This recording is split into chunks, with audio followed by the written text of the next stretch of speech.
lan tanalal ilma illa bisittatin.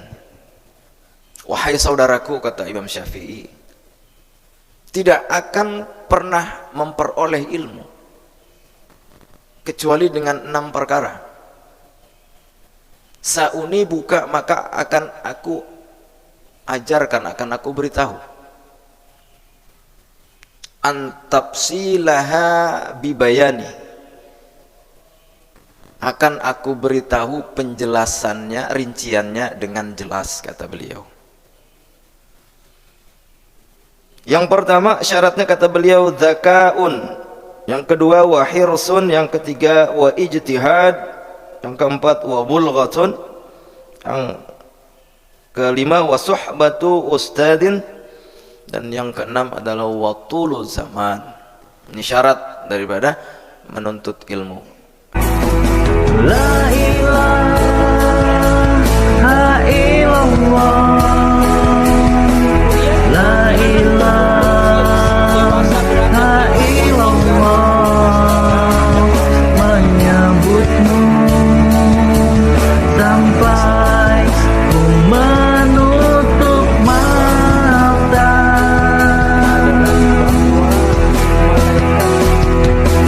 La ilaha illallah, la ilaha illallah. Bismillahirrahmanirrahim. Assalamualaikum warahmatullahi wabarakatuh.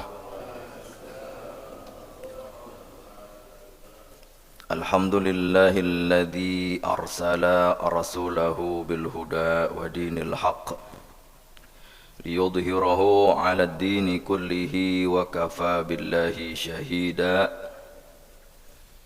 Asyhadu an la ilaha illallah wahdahu la syarika lah, wa asyhadu anna Muhammadan abduhu wa rasuluh la nabiyya ba'dah.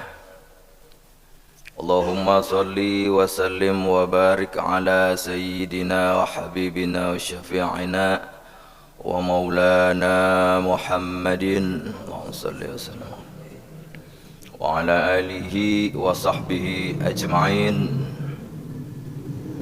Qalu subhanaka la ilma lana illa ma 'allamtana innaka antal alimul hakim.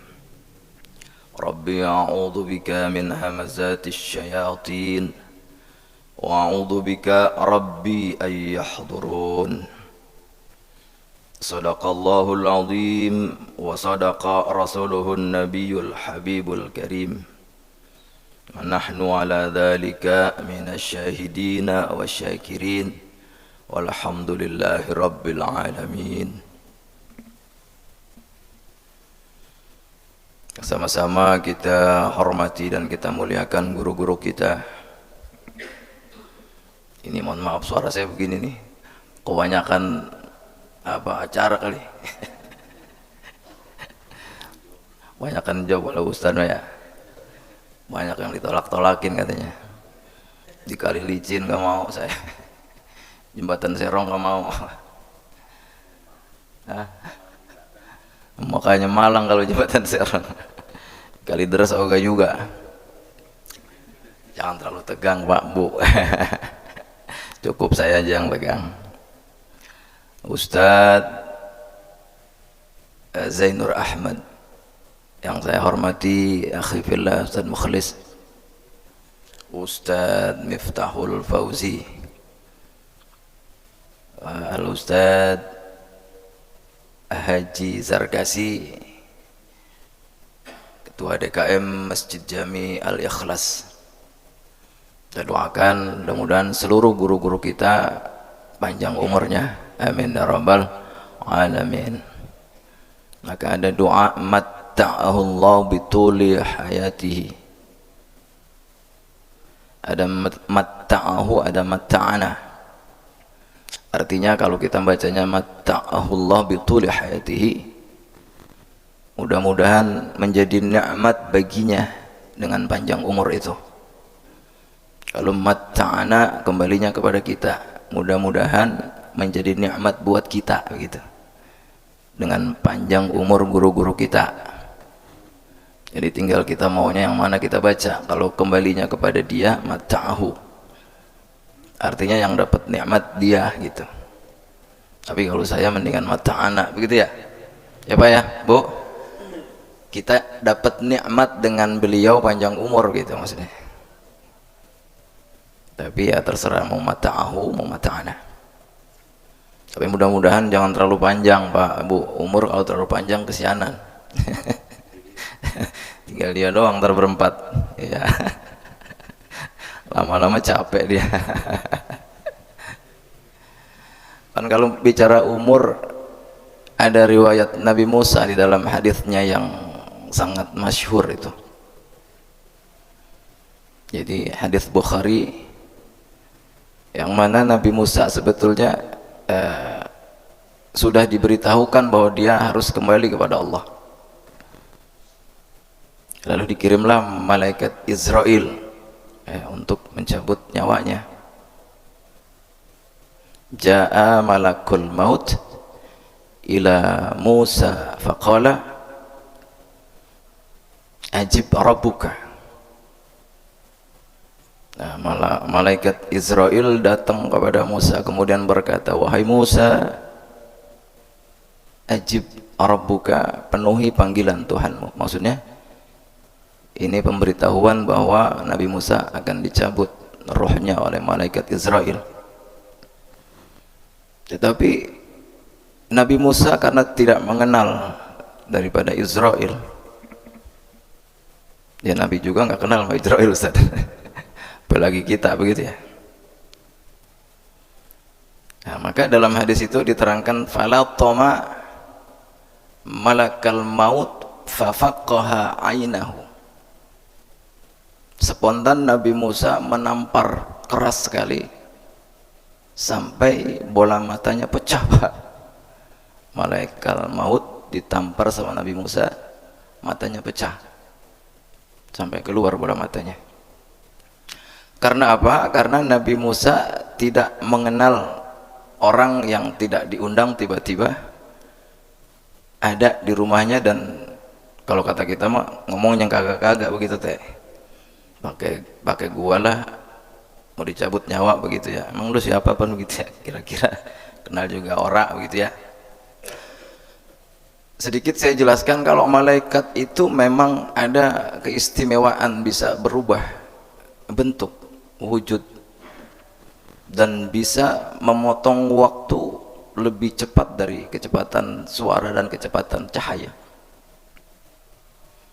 Sifat daripada malaikat itu adalah qadiruna ala tasyakkuli, mampu merubah bentuknya. Nah, waktu itu malaikat Israel berbentuk manusia biasa maksudnya. Ya, qadiruna ala tasyakkuli wa qat'il masafatil ba'idati fi muddati wahidah. Bisa berubah bentuk dan bisa dengan cepat memotong waktu dalam waktu hitungan detik. Ya, jadi dalam riwayat itu ceritanya sedikit pemanasan ya Ustaz ya. Bu, pemanasan dulu. Santai aja.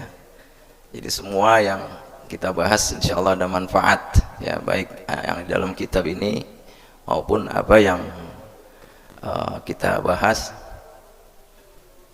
Ya, jadi singkat cerita, sebetulnya Nabi Musa itu belum siap begitu, sama kayak kita Pak, Bu. Kalau ditanya soal kematian, jawaban yang paling banyak, yang paling populer adalah entar apa Pak? Entar du. Paling jawaban kita yang paling populer entar dulu gitu ya.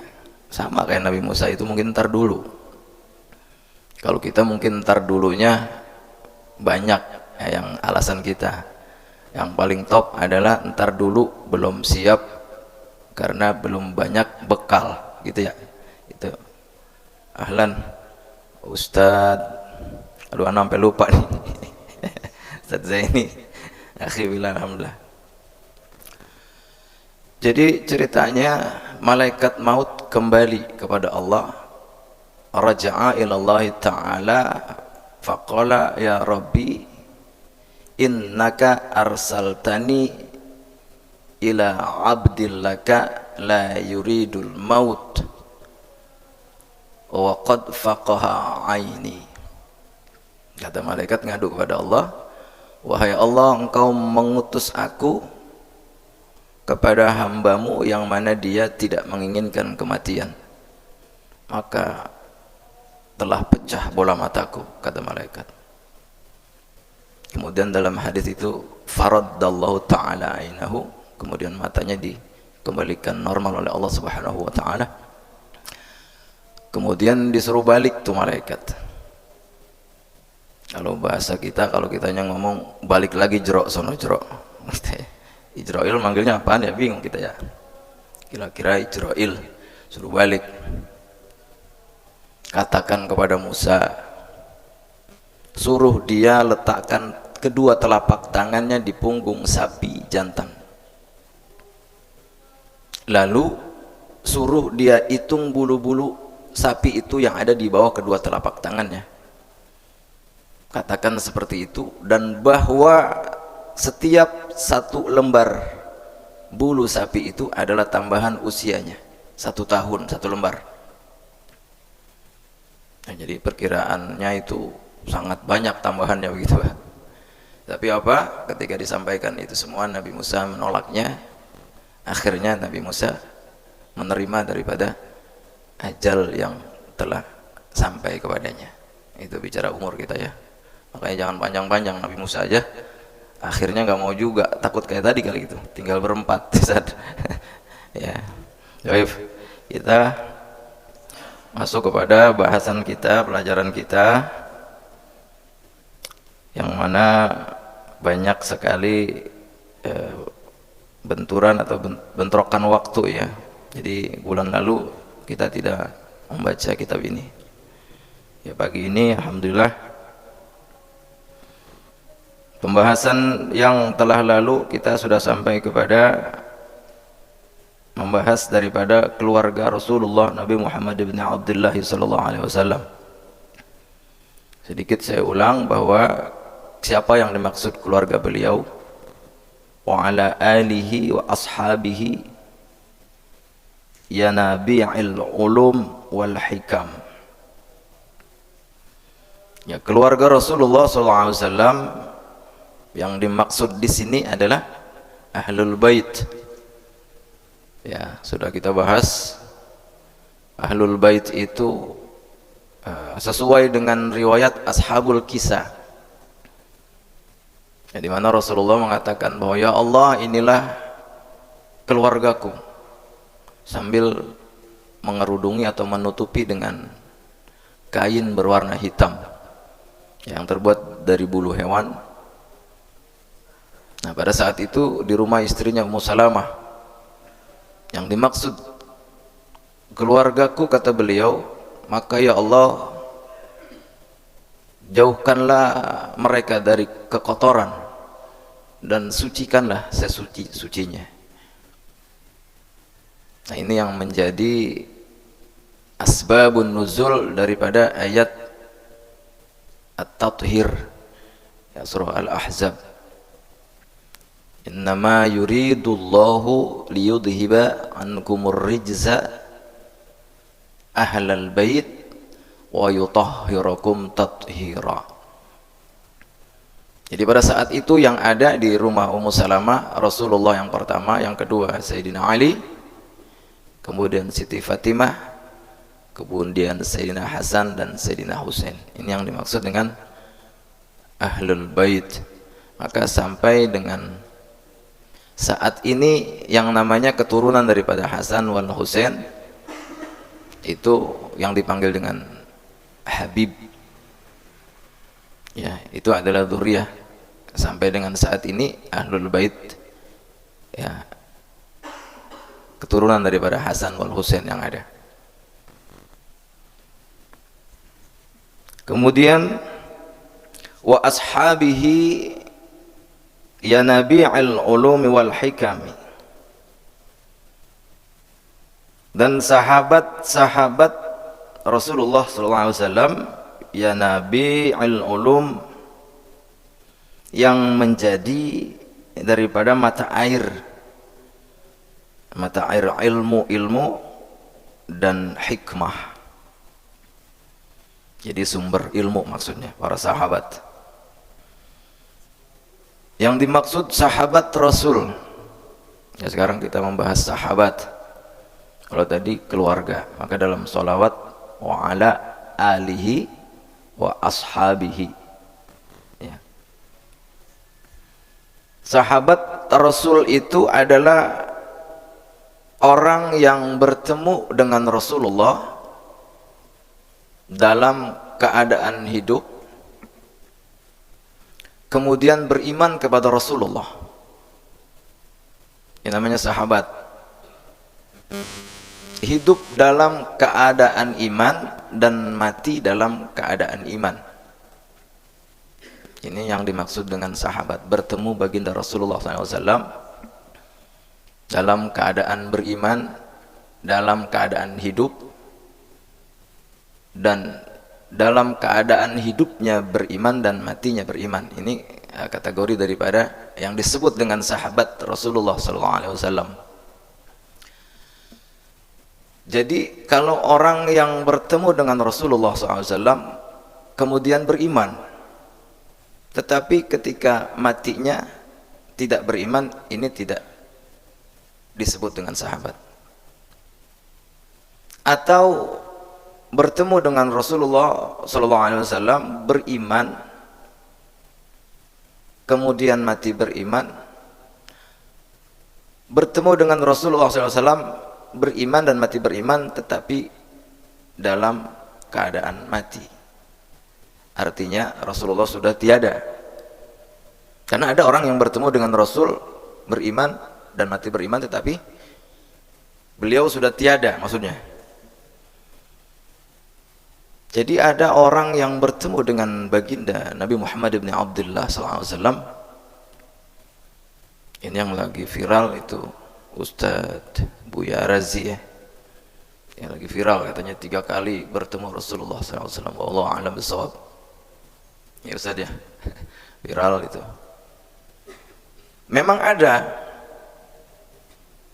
Dan yang paling banyak adalah dzurriyyah yang sering bertemu dengan Rasul. Karena orang yang bertemu dengan Rasul, ya, dalam keadaan dia sudah tiada, itu pasti ada. Cuma ini tidak menjadi kategori daripada sahabat. Seperti siapapun yang bermimpi bertemu baginda Nabi Muhammad ibn Abdullah SAW, tapi beliau sudah wafat, ini tidak dikatakan sahabat. Nah, bersandar kepada hadis beliau, jadi orang yang bermimpi bertemu Rasul itu betul-betul bertemu, bukan hanya mimpi. Kata beliau, man rani fil manami faqad rani haqqan, fa inna syaitan la yatamatsalu bi. Kata beliau,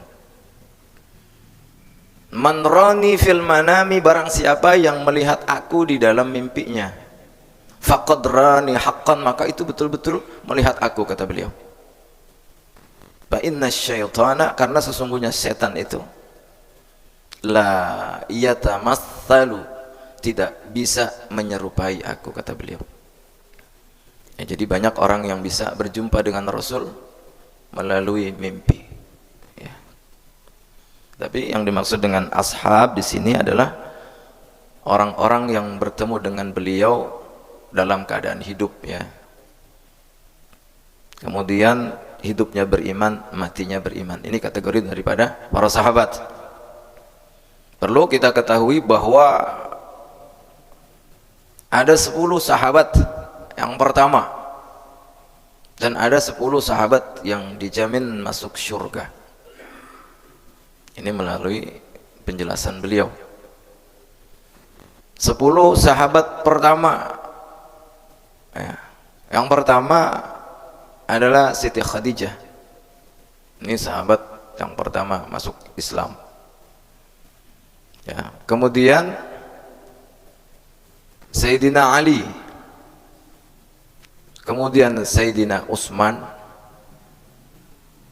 ya, kemudian Abu Bakar Siddiq, kemudian Talha, kemudian Abu Ubadah bin Zarrah, terus nyambung kepada Abdurrahman bin Auf, kemudian Sa'ad bin Abi Waqqas, selanjutnya adalah Zubair, kemudian Zaid bin Haris. 10 yang pertama ya masuk Islam, sahabat Nabi itu yang pertama-tama. Sedangkan yang dijamin masuk surga ya 8 diantaranya dari 10 itu wallahu a'lam bissawab. Siti Khadijah di situ tidak ada, tetapi yang ada di situ adalah Sayyidina Umar ibn Khattab ya, sedang beliau masuk Islamnya jauh setelah mereka. Kemudian Zaid bin Haris juga tidak ada, yang ada Said bin Zaid. Jadi 2 saja yang dijamin masuk surga daripada sahabat Rasul. Di antara 10 yang pertama masuk Islam dan 10 yang dijamin masuk surga, hanya ada 2 perbedaan nama di situ ya. Wa ba'du di sini adalah kalimat pemisah ya antara muqaddimah dan isi yang akan dibahas. Falamma ra'aitu katsiran min tullabil ilmi fi zamanina yajidduna. Falamma ra'aitu, tatkala aku melihat, katsiran min tullabil ilmi, banyak daripada orang yang menuntut ilmu, fi zamanina, pada zamannya, pada zaman Syekh Zarnuzi maksudnya, yajidduna ilal ilmi, mereka itu bersungguh-sungguh belajar, betul-betul bersungguh-sungguh, semangat, bahkan kadang sampai begadang ya. Wala yasiluna, tetapi orang tersebut tidak sampai kepada tujuan mendapatkan ilmu itu. Jadi hal ini diperhatikan oleh Syekh Burhan Ibrahim Az-Zarnuzi ya, diperhatikan oleh beliau bahwa banyak orang yang bersungguh-sungguh menuntut ilmu tetapi tidak sampai kepada tujuan, tidak memperoleh ilmu. Au min manafi'ihi wa thamaratihi, atau sampai kepada ilmu, memperoleh ilmu maksudnya. Ada yang semangat dan memperoleh ilmu. Min manafi'ihi wa thamaratihi, daripada manfaatnya dan buahnya, yaitu amal, wahyal amalu wan nasyru. Ada orang yang menuntut ilmu semangat, kemudian dapatlah ilmu itu, tetapi manfaat dan buahnya yang berupa amal dan nasyr itu maksudnya disebarkan, yuhramuna, tetapi terhalang. Jadi ada orang yang belajar sungguh-sungguh nggak dapat ilmu, tapi ada yang dapat ilmu, tetapi manfaatnya itu dan buahnya itu, manfaatnya itu adalah amal dan buahnya adalah disebarkan. Jadi ada orang yang seperti itu. Jadi ilmunya tidak bermanfaat. Artinya manfaat di sini adalah al-amal, artinya ilmunya itu dikerjakan, dilakukan di dalam kehidupannya ya. Atau tidak disebarkan ilmunya karena terhalang, yuhramuna, lima annahum akhta'u tara'iqahu, Oleh karena mereka itu, jadi orang-orang yang tidak memperoleh ilmu walaupun semangat belajar, atau orang yang dapat ilmu tapi nggak manfaat dan tidak disebarkan, karena mereka akhtau tara'iqahu, mereka itu adalah salah caranya, wa taraku syara'itahu, dan mereka caranya salah dan meninggalkan daripada syarat-syarat menuntut ilmu. Jadi ternyata ada cara menuntut ilmu, dan ada syarat-syarat yang harus dipenuhi. Jadi hal ini diperhatikan oleh Al-Imam Az-Zarnuzi. Jadi makanya banyak orang yang susah payah belajar tapi nggak dapat gitu, tidak memperoleh ilmu.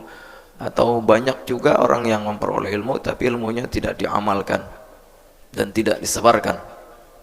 Jadi jangankan untuk disebarkan, untuk dirinya saja tidak manfaat karena tidak diamalkan.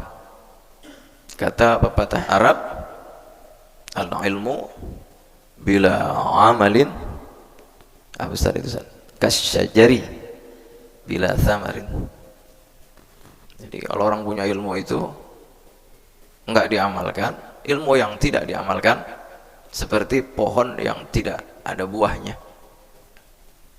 Artinya pohon itu bagus, rindang begitu ya, itu gambaran daripada ilmu. Jadi subur, ilmunya banyak, tetapi pohon itu tidak memberikan manfaat, tidak ada buahnya. Jadi walaupun itu pohon bagus, subur gitu, tetapi kalau pohon nggak ada buahnya, biasanya kita sembarangin begitu ya, kira-kira kesimpulannya begitu dah. Sembarangin maksudnya paham Pak? Jadi kita nggak sayang gitu ya, kadang-kadang ganggu kita tebas-tebas aja gitu kan. Kalau ada buahnya mah kan kita kadang-kadang sayang ya pohonan itu, tapi kalau nggak ada buahnya kadang kita kurang perhatian gitu ya. Seperti itu gambaran orang yang berilmu tapi tidak diamalkan. Wa taraku syara'itahu, dan mereka itu meninggalkan syarat. Jadi ini yang menyebabkan mereka tidak memperoleh ilmu, atau memperoleh tapi tidak manfaat dan tidak disebarkan karena mereka salah jalannya ya, dan meninggalkan daripada syarat-syarat menuntut ilmu.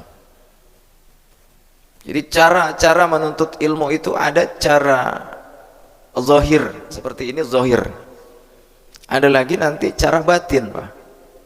Karena ternyata menuntut ilmu itu ada cara yang zahir ya, nyata, kita belajar gitu kan dengan guru, dengan fasilitas segala macam, nyata kita belajar. Tetapi ada lagi cara batin.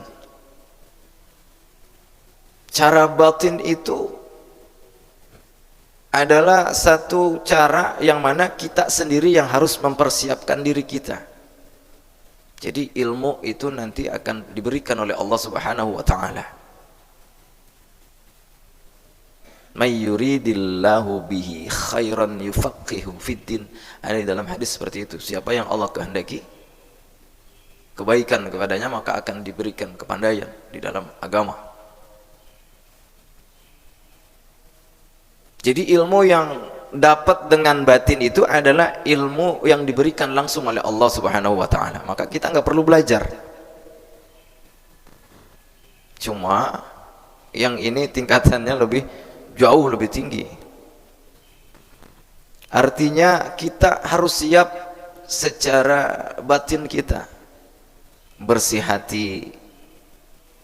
Artinya jiwa kita, diri kita itu harus siap menerima ilmu dari Allah Subhanahu wa taala walaupun nggak belajar Pak. Namanya ilmu laduni, namanya ilmu laduni ya, itu dibahas oleh Al-Imam Al-Ghazali dalam kitab Al-Ihya Ulumuddin ya, ilmu laduni. Jadi ilmu yang betul-betul turun dari Allah Subhanahu wa taala dan langsung diberikan tanpa belajar. Cuma kitanya yang harus siap menerima daripada ilmu dari Allah Subhanahu wa taala. Kemudian syarat daripada menuntut ilmu, kalau kita baca kitab ini ternyata syaratnya ada menuntut ilmu itu, supaya ilmu kita dapat, belajar kita dapat, kemudian ketika kita dapat ilmu itu ada manfaat, ada buahnya, diamalkan dan disebarkan, ternyata ada syarat yang harus kita penuhi. Al-Imam Asy-Syafi'i mengatakan bahwa ada 6 syarat yang harus dipenuhi supaya kita dapat ilmu.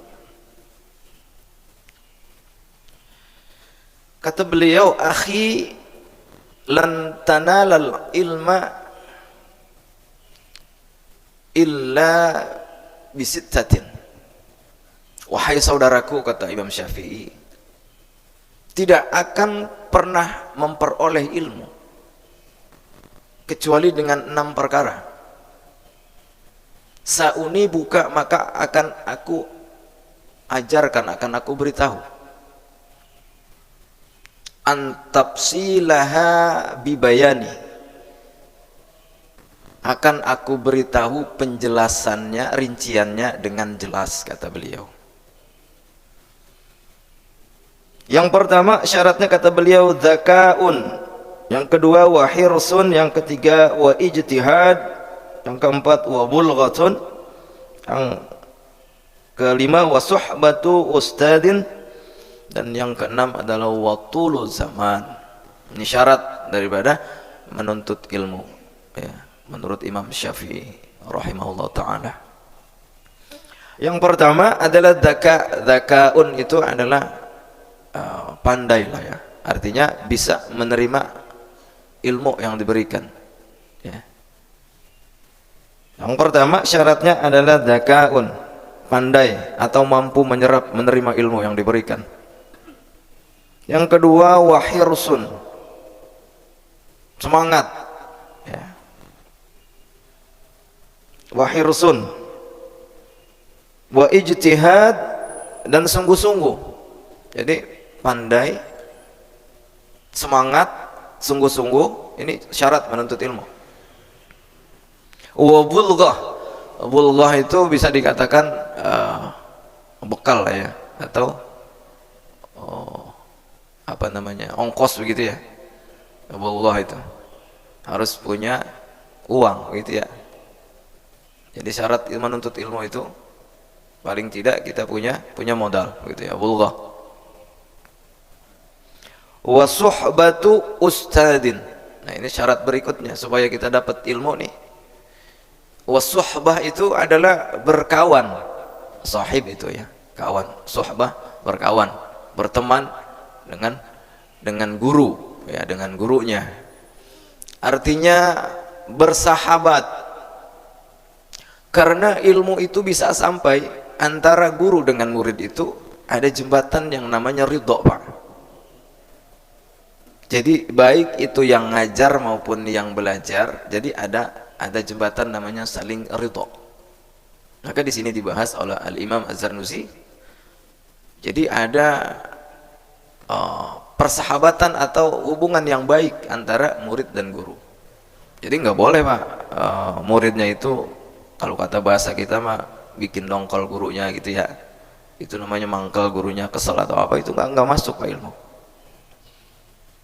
Maka orang-orang salaf, para ulama terdahulu itu memberikan contoh kepada kita bagaimana mereka itu menjaga hubungan antara murid dan gurunya. Ya, masih ingat sekali orang-orang dulu itu sering bawain makanan begitu, Pak, ya, Pak Ustaz, ya, menjaga hubungan baik, ya, sering diberikan buah gitu, ya, dibawain buah atau apa. Itu salah satu daripada unsur daripada suhbah ustadin. Jadi menjaga hubungan supaya ada tali namanya ridha, supaya ilmu didapat dan ilmu manfaat diamalkan dan disebarkan kepada masyarakat. Lanjut, kata Al-Imam Az-Zarnusi, wa kullu man akhta'a tariqa, dan tiap-tiap siapa saja yang salah caranya. Wa kullu man akhta'a tariqa dhalla. Jadi siapa saja yang salah jalan, ya, adalah sesat. Nah, ini kan kaidah umum. Bukan hanya saja menuntut ilmu, salah caranya, salah jalannya. Tetapi kita pun kalau salah jalan nggak nyampe Pak, sesat. Ya, saya ke rumah Ustadz Zarkasi, kalau saya jalan yang ngulonin nyampe nggak Pak? Pak Ustadz rumahnya Belebetan ya. Kalau saya jalan ngulonin kan salah jalan. Maka seperti ini. Ya, siapa saja yang salah caranya menuntut ilmu, ya, maka sesat. Wala yanalul maqsuda, dan mereka yang salah jalannya itu tidak mendapat daripada tujuannya, tidak memperoleh daripada ilmu yang dicari. Aqalla au jalla, baik itu sedikit maupun banyak. Kemudian kata beliau, aradtu, karena itu semua, ya, karena itulah kata beliau, aradtu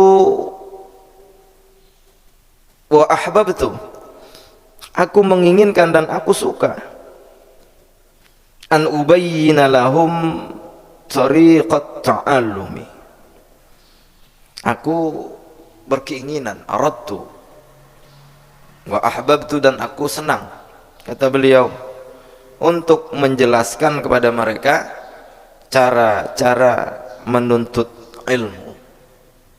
Ala ma ra'aitu, atas apa yang pernah aku lihat, kata beliau, fil kutubi, di dalam kitab-kitab, wasami'tu, dan yang pernah aku dengar, min asatidhi. Asatidhi ini jamak ya, bentuk jamak daripada ustadun, dari guru-guru aku. Asatid itu guru-guru. Asatidah, asatidah itu juga jamak taksir untuk mudzakkar salim. Jadi kalau ada kita mau acara para asatid wa asatidah, ini keliru, dua-duanya laki Pak, itu mudzakkar dua-duanya. Kalau guru perempuan itu ustadat, ya asatid wa ustadat gitu ya. Jadi yang pernah beliau lihat, pelajari di dalam kitab-kitab, dan pernah didengar dari guru-guru beliau, ulul ilmi wal hikam, mereka yang mempunyai ilmu yang luas dan hikmah. Jadi ada perbedaan Pak nih. Jadi ada ilmu, ada hikmah. Kita kadang bingung ini menafsirkannya. Dua-duanya itu ilmu. Maka ada ilmu, ada hikmah. Ada dalam tata bahasa itu al ilmu bil hikmah, menyampaikan pengetahuan ilmu itu dengan hikmah. Wal haqqu, dan kebenaran disampaikan dengan wal haqqu bil akhlaq. Ini ada tata bahasa. Menyampaikan ilmu itu dengan ilmu, dengan hikmah. Menyampaikan kebenaran dengan akhlak. Jadi kalau kebenaran itu bisa jadi nggak benar Pak, gara-gara kita nggak punya akhlak, nggak punya adab.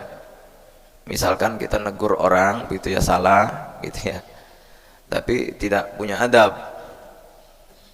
Nah, jadi makanya kebenaran itu harus disampaikan. Waduh, udah warning Ustaz. Ini warning pertama Ustaz. Tinggal sekali lagi warning, berhenti gitu ya. Saya lupa nih, soalnya udah 2 bulan saya kemarin libur. Pak Muji.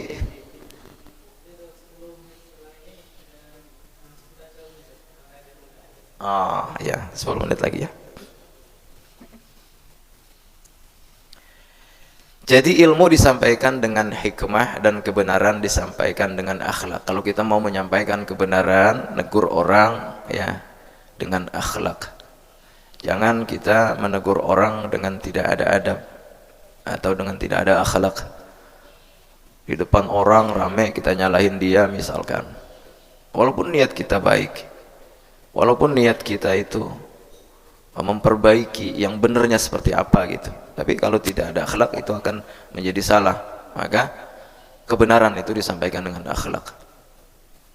Seringkali menjadi permasalahan ketika kita di dalam kehidupan sehari-hari.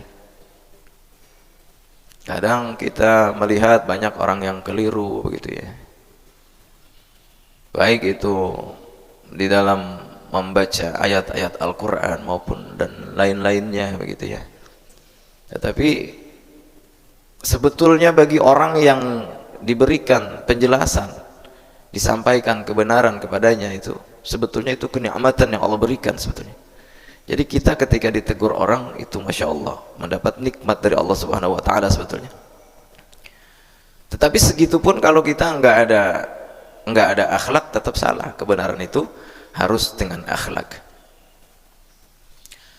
Kemudian sedikit saya bahas mengenai di sini kan ada ilmu, ada hikam. Ya, jadi guru-guru beliau Al-Imam Az-Zarnuzi itu ya memberitahukan kita cara menuntut ilmu yang pernah dia pelajari di dalam kitab-kitab, kemudian yang pernah dia dengar dari para guru-gurunya yang ahli, yang ilmunya sangat dalam dan mempunyai hikmah. Jadi beliau menggabungkan dua hal untuk memberikan kepada kita cara atau jalan menuntut ilmu. Yang dimaksud dengan ilmu itu adalah pengetahuan. Hanya saja pengetahuan tentang seperti hukum-hukum gitu ya. Ini namanya ilmu, tentang pokok-pokok agama gitu, tentang halal haram dan lain sebagainya, itu adalah ilmu. Sedangkan al-hikam itu juga ilmu, tetapi yang namanya hikam itu hikmah ya, seperti yang Allah karuniakan kepada Luqmanul Hakim. Ya, beliau orang biasa kayak kita, bahkan beliau berpenampilan kalau bisa kita katakan orang kampung bilang jelek lah, hitam ya, pendek ya Ustaz, hitam pendek dekil gitu ya kira-kira Luqmanul Hakim. Tetapi beliau Masya Allah itu diberikan oleh Allah hikmah sampai terukir di dalam Al-Quran surah Luqman di ayat kalau tidak salah ayat 12 itu. Walaqad atayna Luqmanal hikmata anishkur lillah wa may yashkur fa innama yashkuru li nafsihi wa ma kafara fa innallaha ghaniyyun hamid. Walaqad atayna Luqmanal hikmata, dan sungguh telah aku datangkan, aku berikan kepada Luqmanul Hakim itu hikmah, ilmu. Jadi yang dimaksud dengan hikmah adalah pengetahuan tentang segala sesuatu terkait Al-Quran dan hadis yang sifatnya tersembunyi dan mempunyai makna yang mendalam. Itu namanya hikmah. Pengetahuan tentang segala sesuatu yang berkaitan dengan Al-Quran dan hadis yang sifatnya tersembunyi dan bermakna sangat mendalam. Itu hikmah namanya. Atau ada yang menafsirkan hikmah itu pengetahuan tentang Al-Quran dan hadis yang melampaui batas syariat sampai kepada hakikat dan ma'rifat. Itu hikmah. Maka di dalam tafsir surah Luqman ayat 12 itu yang dimaksud dengan hikmah itu Al-Imam Ali As-Sabuni di dalam tafsir Safwatut Tafasir ya. Jadi tafsir-tafsir pilihan, beliau menafsirkan daripada hikmah tersebut. Kata beliau ada 3 unsur yang dimiliki oleh orang yang diberikan hikmah oleh Allah. Kata beliau yang pertama, orang yang mempunyai hikmah itu isabatul qaul, yang pertama ya. Jadi orang yang punya ilmu hikmah itu ucapannya, perkataannya itu terlindungi, terjaga. Jadi tidak pernah ada kata-kata yang mengandung dosa, Masya Allah. Tidak ada kata-kata yang menyinggung perasaan orang. Itu orang-orang yang diberikan hikmah oleh Allah itu. Kata-katanya tidak pernah mengandung maksiat, tidak pernah mengandung dosa. Isabatul qaul, yang pertama ucapannya terjaga, terlindungi. Yang kedua, kata Al-Imam Ali As-Sabuni, kriteria orang punya hikmah itu yang kedua adalah wassadadu birru'ya. Dia bertindak tepat dengan mimpinya. Ini orang yang punya hikmah. Jadi apa yang dia mimpikan kemudian dia lakukan di dalam kehidupan itu tepat, bertindak tepat terhadap mimpi.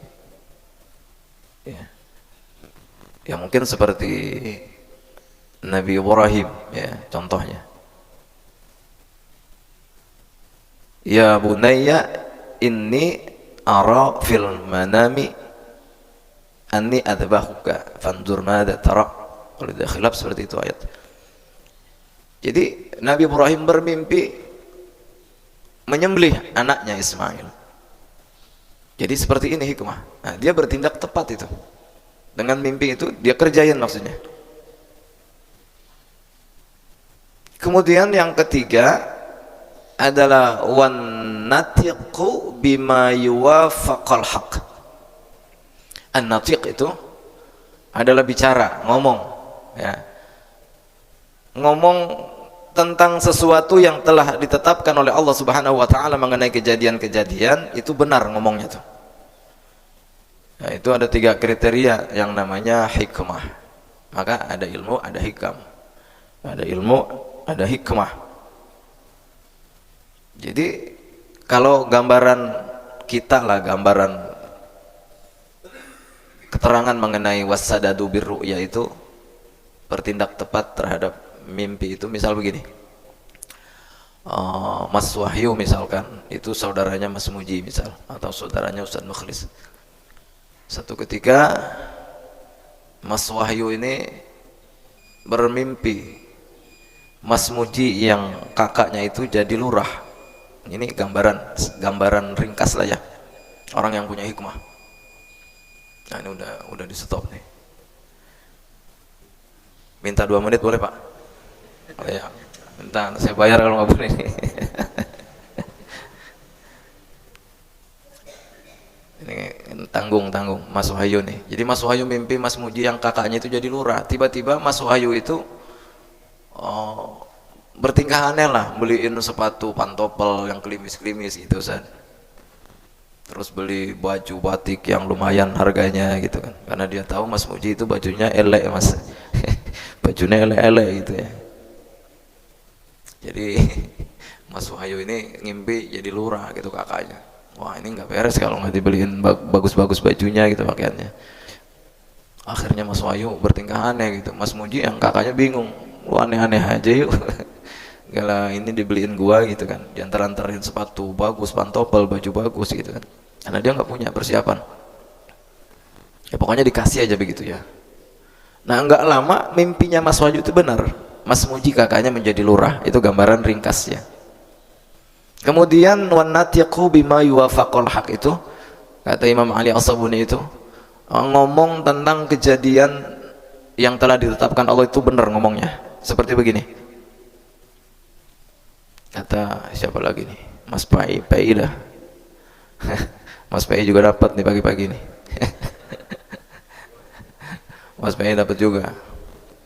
Kata Mas Pai, ini kakaknya Ustadz Mukhlis, Ustadz, kalau bisa kan Ustadz kemarin udah ngomong hari Kamis mau ke Cianjur gitu ya. Kata Ustadz Mukhlis izin sama Mas PI, adanya doain aneh mau ke Cianjur hari Kamis. Nah Mas PI ini ngomong, kalau bisa jangan Kamis Ustadz. Kenapa? Pokoknya jangan hari Kamis dah gitu. Ternyata ada gempa. Nah ini bicara wan natiqu bima yuwafaqal haq, dengan apa yang telah ditetapkan Allah itu bicaranya benar. Ini saja ya pembahasan sedikit mengenai kitab ta'limul muta'allim tariqat ta'allum, mengajarkan orang yang belajar cara-cara belajar. Ya, yang benar yang saya sampaikan dari Allah Subhanahu wa taala, yang salah adalah kebodohan saya. Mungkin ada penjelasan saya yang kurang atau ingin ditanyakan, kalau bisa saya jawab, kalau nggak bisa akan saya tampung dan saya jadikan bahan diskusi kepada ikhwan. Saya persilakan Pak, Ibu. Baik, mari kita baca doa kafaratul majlis bersama-sama. Bismillahirrahmanirrahim. Subhanakallahumma wa bihamdika asyhadu an la ilaha illa anta. Subhanaka Allahumma bihamdika asyhadu an la ilaha illa anta astaghfiruka wa atubu ilaik. Wassalamualaikum warahmatullahi wabarakatuh.